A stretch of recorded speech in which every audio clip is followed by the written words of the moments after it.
Breaking news. Kurnool bus ప్రమాదంపై Vemuri Kaveri travels నిర్లక్ష్యం కొట్టొచ్చినట్లు కనిపిస్తోంది.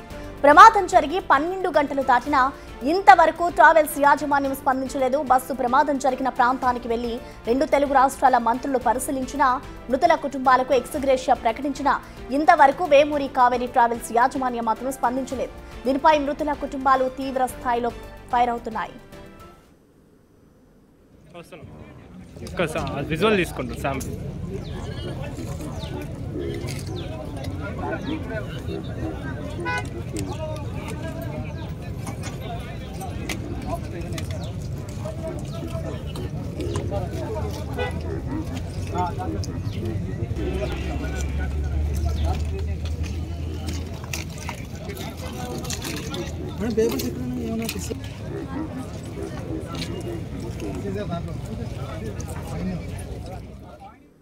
కర్నూలు బస్సు ప్రమాదానికి సంబంధించి ఇప్పటి వరకు కూడా కావేరీ ట్రావెల్స్ నిర్లక్ష్యం అయితే కొట్టొచ్చట్లే కనిపిస్తోంది. ప్రమాదం జరిగి దాదాపు 12 గంటలవుతున్నా కూడా ఇప్పటి వరకు అయితే ఇటు ట్రావెల్స్ యాజమాన్యం స్పందించలేదు.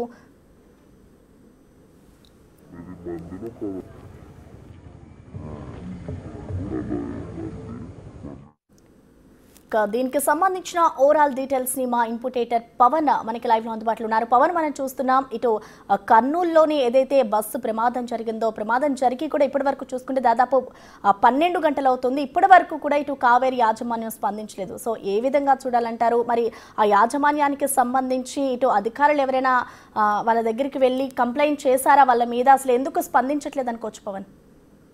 ప్రమాద ఘటన పైన ఇప్పటికే 2 రాష్ట్రాలు స్పందించాయి. అటు అక్కడ ఏపీ హోంమంత్రి స్వయంగా అక్కడికి సందర్శించారు ఘటనా స్థలానికి. అక్కడ రవాణా శాఖ మంత్రి రాంప్రసాద్ రెడ్డి ఆయన కూడా ఘటనా స్థలానికి వెళ్ళారు. ప్రమాదం జరిగిన తీరుతెన్నుల్ని పరిశీలించారు.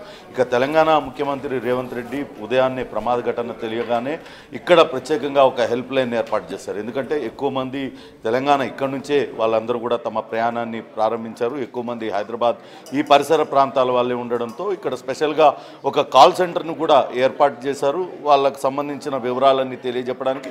అట్లనే అటు స్వయంగా ప్రధాని మోడీ సైతం స్పందించారు. జరిగిన ఘోర దుర్ఘటన పైన స్పందించారు. మృతులందరికీ కూడా నష్టపరిహారం చెల్లించాలి, 2 లక్షల రూపాయల నష్టపరిహారం, అట్లనే గాయపడ్డ వాళ్ళకి 50,000 రూపాయల ఎక్స్గ్రేషియా ప్రకటించారు. అలానే 2 రాష్ట్ర ప్రభుత్వాలు కూడా స్పందించాయి. ఇటువంటి ఘోర దుర్ఘటన మరోసారి జరగకుండా ఎటువంటి చర్యలు తీసుకోవాలో, అసలు ఈ రోడ్డు ప్రమాదానికి దారితీసిన ఘటనలపైన వాళ్ళు ఇంకా కూడా విచారణ జరుపుతున్నారు. ఇప్పటికే ఎఫ్ఎస్ఎల్ బృందాలన్నీ అక్కడ చేరుకున్నాయి. ఉదయం నుంచి కూడా అనేక సందర్భాల్లో అటు ఆ కావేరీ ట్రావెల్స్ యాజమాన్యాన్ని సంప్రదించడానికి బిగ్ టీవీ ప్రయత్నించింది. ఉదయం ఆ big TV executive editor Ashok కూడా స్వయంగా లైవ్లోనే ఆయన ఫోన్ చేసి వాళ్ళ స్పందన తెలుసుకునే ప్రయత్నం చేసింది. కానీ ఎక్కడ కూడా స్పందించలేదు. ఇటువంటి దుర్ఘటన జరిగినప్పుడు కనీసం ఎవరికి అందుబాటులోకి రానున్నా కనీసం ఒక పత్రికా ప్రకటన విడుదల చేయాల్సి ఉంటుంది. కానీ ఆ వేమూరి కావేరీ యాజమాన్యం నుంచి మాత్రం ఇప్పటి వరకు ఎటువంటి స్పందన లేదు. మొదటి నుంచి కూడా ఈ ఘటన జరిగిన తర్వాత అనేక అంశాలు వెలుగులోకి వస్తున్నాయి. వాళ్ళ నిర్లక్ష్య వైఖరి అనేది బయటపడుతుంది. ఇప్పుడు ప్రమాదానికి గురైన వాహనం దానిపైన దాదాపుగా 23,000 రూపాయల 23,120 రూపాయల చలాన్లు పెండింగ్ ఉన్నాయి. అంటే 16 చలాన్లు పెండింగ్ ఉన్నాయి. గడిచిన 2 ఏళ్లుగా ఆ డ్రైవర్లు నిర్లక్ష్యంగా వాహనాలని నడపడం, అనుమతి లేని ప్రదేశాలలో వాటిని నిలుపుదల చేయడం, ఇట్లాంటి రకరకాల నిర్లక్ష్యం కారణంగా నిర్లక్ష్యాలన్నీ కూడా బయటపడుతుంది. ఇప్పుడు ఈ వైఖరి అటు యాజమాన్యం ఇంతవరకు స్పందించకపోవడం, గతంలో పాలెంలో దుర్ఘటన జరిగింది, అనేక మంది సజీవ దహనమయ్యారు. జబ్బార్ ట్రావెల్స్ బస్సు పూర్తిగా దగ్ధమైపోయింది. ఆ సమయంలో కూడా వెంటనే జబ్బార్ ట్రావెల్స్ యాజమాన్యం స్పందించింది. ఆ తర్వాత అనేక అటు ఇటువంటి దుర్ఘటనలు జరిగిన సమయంలో దివాకర్స్ ట్రావెల్స్ కానీ మరో ట్రావెల్స్ వాళ్ళందరూ కూడా స్పందిస్తూ వచ్చారు. కానీ వేమూరి కావేరీ ట్రావెల్స్ యాజమాన్యం మాత్రం ఇంతవరకు స్పందించలేదు. దీనిపైన అటు మృతుల కుటుంబ సభ్యుల నుంచి తీవ్ర ఆగ్రహం వ్యక్తం అవుతుంది. ఎందుకంటే అసలు వీళ్ళు టికెట్లన్నీ బుక్ చేసుకున్నప్పుడు రెడ్ బస్సులు కావచ్చు, వేర్వేరు మాధ్యమాల్లో వాళ్ళు టికెట్లు బుక్ చేసుకున్న క్రమంలో వోల్వో బస్సుగా దీన్ని చూపించారు. కానీ వాస్తవానికి అది స్కానియా కంపెనీకి సంబంధించిన బస్సు. ఇలాగ అనేక రకాల అవకతవకలన్నీ కూడా బయటపడుతూ ఉన్నాయి. తమ ధనార్జనే ధ్యేయంగా ఈ బస్సుల నిర్వహణ ఉన్నది తప్పితే ఎక్కడ కూడా ప్రయాణికులను రక్షణ పట్టించుకోలేదనే ఆరోపణలు వెలువెత్తుతున్నాయి. అంతేకాకుండా బస్సులను మొత్తం డిజైన్ చేయడం ఎక్కువ మంది పట్టే విధంగా, లేకుంటే అటు స్లీపర్ కోచ్లు అమర్చడం కోసం సీటింగ్లన్నీ ఏర్పాటు చేయడం, ఇవన్నీ కూడా ప్రమాద తీవ్రత పెరగడానికి ఇవన్నీ కూడా దోహదపడ్డాయి. దీంతో అటు అనేక అవకతవకలు బయటపడుతున్నాయి. వీటిలన్నిటిపైన చర్యలు తీసుకోవాలి. కావేరీ ట్రావెల్స్ యజమాని అటు వినోద్ పైన కూడా అటు కేసులు నమోదు చేయాలంటూ బాధితుల కుటుంబ సభ్యులైతే డిమాండ్ చేస్తున్నారు. చూడాలి. ఇప్పటికే దీనిపైన విచారణ ప్రారంభమైంది. ఎఫ్ఎస్ఎల్ అధికారులు కూడా ఘటనా స్థలానికి చేరుకొని అక్కడ ప్రమాదానికి దారితీసిన ఘటనలకు సంబంధించి ఆధారాలన్నింటినీ కూడా సేకరిస్తున్నారు. మరోపక్క మృతుల కుటుంబాలకు మృతదేహాలను అందించేందుకు మరింత సమయం పట్టే అవకాశం అయితే చాలా స్పష్టంగా ఉంది. ఎందుకంటే గుర్తుపట్టనంతగా కాలిపోవడంతో వాటిలన్నిటికీ DNA పరీక్షలు నిర్వహించి మరి మృతదేహాలు అప్పగించాల్సి ఉంటుంది. అక్కడ ప్రమాదం నుంచి తప్పించుకున్న అనేక మంది చెప్తున్నది ఒకటే మాట, ముందుగా వెళ్తున్న వాహనాన్ని మితిమీరిన వేగంతో నిర్లక్ష్యంగా నడిపి డ్రైవర్ ఢీకొట్టాడు. అక్కడ ఆగకుండా ఆ వాహనాన్ని ఈడ్చుకెళ్లడంతోనే ఈ ప్రమాదం జరిగింది. ఆ తర్వాత 60-70 స్పీడ్లో ఉన్న వాహనాన్ని రోడ్డు పక్కకు ఆపి ఆ డ్రైవర్ దిగి వేరే డ్రైవర్ని లేపి ఇద్దరు కూడా అక్కడి నుంచి పారిపోయారు తప్పించి ప్రయాణికుల భద్రతను గాలికి వదిలేశారనేది వాళ్ళందరూ చెప్తున్న ఆలోచన. ఇదంతా కూడా మేనేజ్మెంట్ బాధ్యత వహించాలి. ఇప్పటికైనా వాళ్ళు స్పందిస్తారని ఇప్పటిదాకా కూడా అందరూ ఎదురు చూశారు. కానీ కావేరీ యాజమాన్యం మాత్రం ఎక్కడ స్పందించకపోవడం పైన, వాళ్ళ తీరుపైన మాత్రం తీవ్ర ఆగ్రహం వ్యక్తం అవుతుంది. మరి చూడాలి పోలీసులు ఎటువంటి కేసులు నమోదు చేస్తారు, ఎటువంటి చర్యలు తీసుకుంటారు అనేది కూడా వేచి చూడాలి ప్రసన్న. అయితే ఆ పవన్ అంటే అక్కడి నుంచి ఎప్పుడైతే ఈ ఘటన జరిగిందని తెలిసిందో, ఈ ఘటన జరిగినప్పటి నుంచి కూడా ప్రతి ఒక్కరిని కూడా ఎంతో దిగ్భ్రాంతిని వ్యక్తం చేస్తుందని చెప్పుకోవాలి. సో ఇప్పటి వరకు కూడా యాజమాన్యం స్పందించలేదు కాబట్టి ఇటు నెక్స్ట్ పోలీసులు ఎటువంటి చర్యలు తీసుకుంటారనుకోవచ్చు. అండ్ అలాగే కావేరీ ట్రావెల్స్ బస్సులకి సంబంధించి సీజ్ చేసే అవకాశాలు ఉన్నాయనుకోవచ్చు, అంటే ఫిట్నెస్ లేని బస్సులకి సంబంధించి. ఖచ్చితంగా అంటే ఉదయం నుంచి కూడా కావేరీ ట్రావెల్స్ బస్సులకు ఫిట్నెస్ లేదు అనే వార్తలు వచ్చాయి. వాస్తవానికి అందులో కూడా నిర్లక్ష్య ధోరణి కనపడుతుంది. ప్రతిరోజు కూడా ప్రయాణికుల ఎవరెవరైతే ఆ బస్సులో టికెట్లు బుక్ చేసుకున్నారో వాళ్ళందరి చార్ట్ని రిలీజ్ చేస్తుంది. అందులోనే ఆ బస్సు యొక్క వివరాలను పూర్తిగా పెట్టి ఉంచుతారు. అందులో ఆ కార్యాలయ ఉద్యోగి కావచ్చు, అందులో పనిచేసేవాళ్ళు, వాళ్ళ నిర్లక్ష్య ధోరణి ఎప్పుడో గడువు అయిపోయినట్లుగానే అందులో పెట్టారు. వాస్తవానికి వాటికి ఫిట్నెస్ ఉంది, వాటికి పర్మిట్స్ అన్నీ కూడా ఉన్నాయి. కానీ అవన్నీ కూడా కొన్ని MVI నిబంధనలు ఉల్లంఘించి వాహనాలన్నీ కూడా ప్రైవేట్ ట్రావెల్స్ యాజమాన్యాలు అన్నీ చేసే పద్ధతిలోనే కావేరీ ట్రావెల్స్ కూడా చేస్తుంది. కానీ జరిగిన ప్రమాదానికి బాధ్యత వహిస్తూ మా డ్రైవర్ పొరపాటు వల్లనో లేకుంటే మా గ్రహపాటు వల్లనో ఈ ప్రమాదం జరిగింది, జరిగిన ప్రమాదానికి చింతిస్తున్నాం.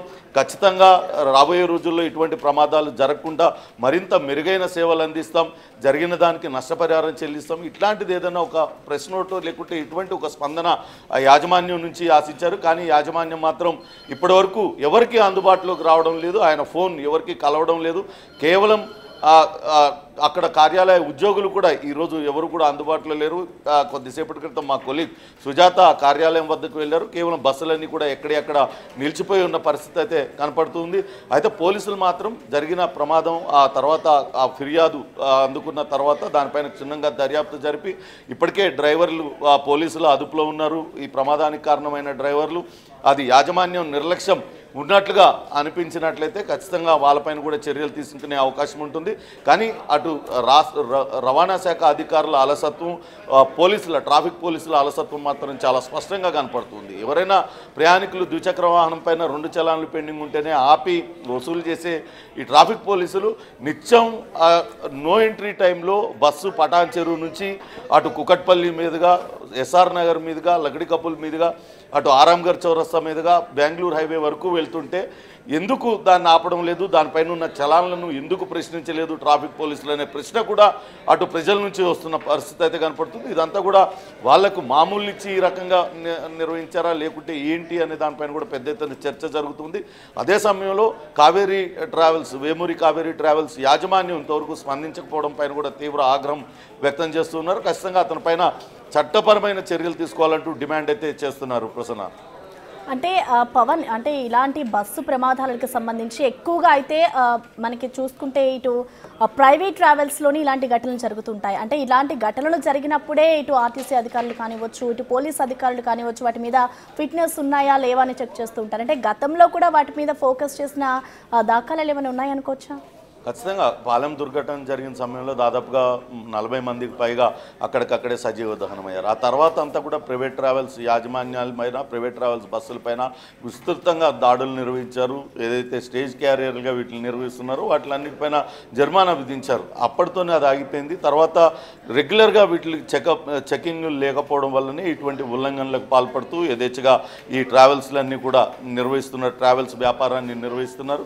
వాస్తవానికి స్టేజ్ క్యారియర్లుగా ఈ బస్సుల్ని వినియోగించడానికి లేదు, కానీ స్టేజ్ క్యారియర్ అనేది కేవలం 200 కిలోమీటర్ పరిధిలోకి వస్తుంది కాబట్టి అది మాకు వర్తించదంటూ చెప్తున్నారు. కానీ ఎక్కడ కూడా ఇంత దూరభారాలకు ప్రైవేట్ ట్రావెల్స్ వాహనాలను పంపించడానికి అటు ఎంవీఐ యాక్ట్లో ఎటువంటి ఇది లేదు. కానీ చట్టంలో ఉన్న కొన్ని లసుగులను తమకు అనుకూలంగా మార్చుకొని ఈ రకంగా వ్యాపారాన్ని నిర్వహిస్తున్నారు. గతంలో కేసినేని నాని విజయవాడ ఎంపీగా ఉన్న సమయంలో ఈ బస్సుల పైన అనేక ఆరోపణలు వచ్చే నేపథ్యంలో ఆయన తన వ్యాపారాన్ని బంద్ చేసుకున్నారు.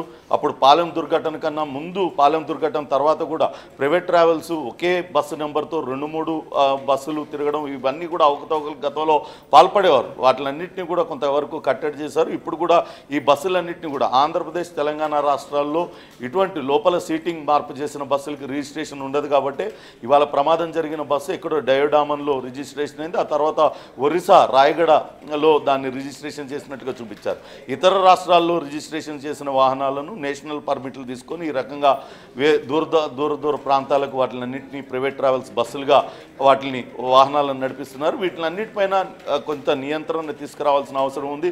ఖచ్చితంగా రవాణా శాఖ దీనిపైన దృష్టి పెట్టాలి. ఇటువంటి ఘటనలు పునరావృతం కాకుండా, ఒక పాలెం దుర్ఘటన ఇంకా కూడా అది మనసుల్లోంచి చెరిగిపోవడం లేదు. అది జరిగి దాదాపుగా దశాబ్ద కాలం అవుతుంది. తిరిగి మరొక ఘోర దుర్ఘటన కర్నూలులో ఈరోజు జరిగిన ప్రమాదంలో 20 మందికి పైగా మృత్యువాత పడ్డారు, ఆనవాళ్ళు లేకుండా కాలిపోయారు. ఇటువంటి దుర్ఘటనలు జరిగినప్పుడు హడావిడి చేయడం, అటు యాజమాన్యాల మీద చర్యలు తీసుకోవడం కాకుండా ఒక సిస్టమైజ్డ్గా ఇవన్నీ కూడా నిర్వహించేలా వాళ్ళపైన చర్యలు తీసుకోవాలంటూ ప్రజలైతే డిమాండ్ చేస్తున్న పరిస్థితి అయితే కనపడుతుంది. ఏమైనప్పటికీ ఇప్పుడు జరిగిన ప్రమాదం పైన ఇప్పటికే అటు డ్రైవర్లను పోలీసులు అదుపులోకి తీసుకున్నారు. ఎలా జరిగింది ప్రమాదం ఏంటనే దానిపైన వాళ్ళని విచారిస్తున్నారు. వాళ్ళని అయితే అదుపులోకి తీసుకున్నారు. వాళ్ళని అరెస్ట్ కూడా చేసే అవకాశం ఉంది.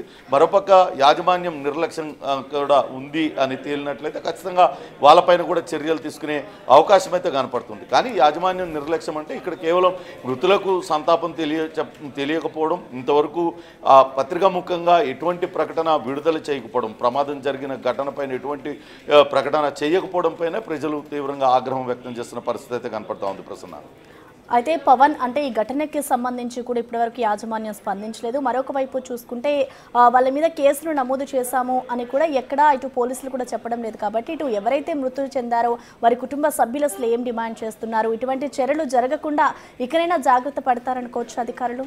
ఖచ్చితంగా ఉదయం నుంచి ప్రమాదం గత అర్ధరాత్రి 2:30-3 గంటల మధ్యలో జరిగింది. అప్పటి నుంచి కూడా ఆ క్షతగాత్రులకు మెరుగైన వైద్య చికిత్స అందజేయడం, వాళ్ళందరినీ అక్కడి నుంచి తరలించడం, ఇటువంటి సహాయక చర్యల్లోనే పోలీసులు నిమగ్నమై ఉన్నారు. వెంటనే మంటలను ఆర్పి ఆ బస్సులో ఉన్న అసలు ప్రమాదం ఎలా జరిగింది ఏంటి అనేది గుర్తించేందుకు వాళ్ళందరూ కూడా ప్రయత్నిస్తున్నారు. ఇంకా కూడా దర్యాప్తు దశలో ఉంది. కొంతసేపటి క్రితమే ఫోరెన్సిక్ టీం కూడా ఘటనా స్థలానికి చేరుకుంది. పూర్తిగా అక్కడ దర్యాప్తు పూర్తయిన తర్వాతే తదుపరి చర్యలకు పవన్, ఒకసారి మీరు అలాగే హోల్డ్ లో ఉండండి.